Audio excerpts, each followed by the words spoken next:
Today, what we're going to do is go over how to make inferences and draw conclusions while reading fiction. This is the focus of all of your reading work for the week. So, I wanted to remind you of a strategy that works every single time when you realize I can't find the answer to this question right straight from the text. What you have to do is when you can't find the answer right in this text is you have to think. You have to make an inference. And the way you do that is you use clues from the text and your background knowledge in order to make an inference. Now, when I say background knowledge, which is also called schema, very fancy word, all I mean is what do you already know about a situation like that? Have you seen something or heard something like that before? Or maybe have you been through it yourself? So in order to make an inference or draw conclusions, you have to take clues from the text, details from the text, what you already know, and put those things together. So I'm going to have you first listen in on a very short historical fiction story, and then you're going to watch me answer a question by making an inference. So let's go to the story. It's called Opening of the West. The year was 1850. Jeb and his family were traveling west on the California Trail.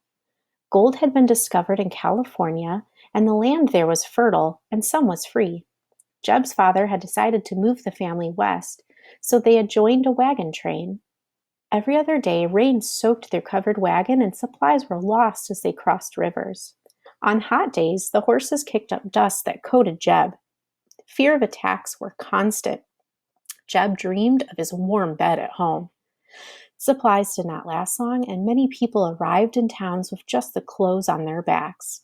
There were few stores selling supplies along the trails, and those supplies had to be brought in from hundreds of miles away.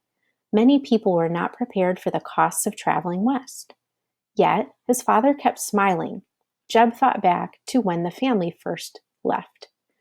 "There's land waiting for us and maybe even gold," his father had said. "There's so much opportunity for us out west." So I'm going to display a question that looks a lot like sometimes the questions you get on Raz Kids. This question says, in the text, why did Jeb want to return home? Make an inference using clues in your background knowledge or what you already know. Why did Jeb want to return home? All right, it said to use clues in my background knowledge. All right, well, I do remember in the second paragraph, he was talking about dreaming of his warm bed at home. So maybe if we head to that paragraph, we can find some clues. All right, here's where he was dreaming of his warm bed. Let's look for things that are annoying that would make you want to go home. Okay, here's something. Rain soaked their covered wagon and supplies were lost. That sounds obnoxious and uncomfortable to be covered in rain all the time and to lose all your stuff. Let's see. Oh, we have horses kicking up dust that coated Jeb, so it gets all over him. Even fear of attacks. It doesn't say who's attacking, but that doesn't sound good. All right. So if I have to also add my background knowledge, now I've never been on a journey in a covered wagon, and believe it or not, I was not alive in 1850, but I've been stuck in the rain. I've been in places where there's lots of dust and it's hot and gross. I've lost things before. So I think if I put those things together, the reason why he wants to go home is because this journey sounds miserable and uncomfortable and a little bit annoying. For sure. So here's just showing you my thinking to answer that question. Why did Jeb want to go home? I have clues from the text, like rain soaking the wagon, horses kicking up dust. I have background knowledge, being stuck in the rain is miserable. We've all experienced that before. And here's my inference. Jeb wanted to go home because traveling this way was difficult and annoying. So what we're going to do next is actually try this together with some clips from YouTube. And we are going to look first at a clip. Let me go back to the beginning here.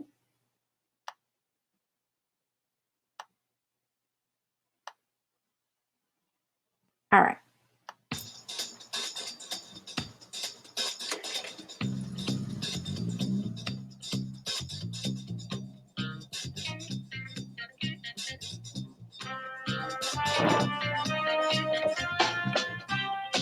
All right, you guys, pull over. That's the bank's money right there. I caught you red-handed. You're going to spend a long time behind bars. Okay. Why did this man say that these guys are going to spend a long time behind bars, meaning they're going to jail? Make an inference right now. What were some clues you saw at the beginning of the video? And what do you maybe already know about situations like this? Take a moment to think. Now let's listen to him describe why he made this inference. They're not going to jail. That's not in the script. Are you serious? Check it out. First, you leap onto their car and yell, "All right, you guys, pull over." And then you say, "That's the bank's money right there."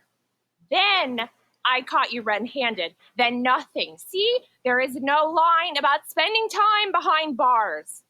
I guess I made an inference. I mean, look. The alarm is going off at the bank. They're running from the police. And they have bags of cash from the bank in the car. I made an inference that they were going to jail because of what they did. You made an inference? What on earth are you talking about? Well, I read the text. I thought about what I know, and so I made an inference. Oh, now I get it. Of course. In real life, they'd have to be arrested and charged. And there'd be a trial and lawyers. And before we knew for sure, they were going to jail. What if I say, you guys are going to need a good lawyer? Yes. All right, so you probably made the same inference he did. You probably saw those bank robbers, the bags of money, they're wearing masks, they have a getaway car. And even though you have not participated in that before, you've probably seen something similar on TV or on the news or read about it in a different book. Let's take a look at another video here.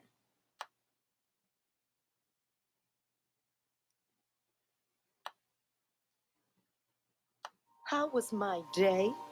How was my day? How dare you ask me that? Well, all right. Since you asked, I'll tell you how my day was.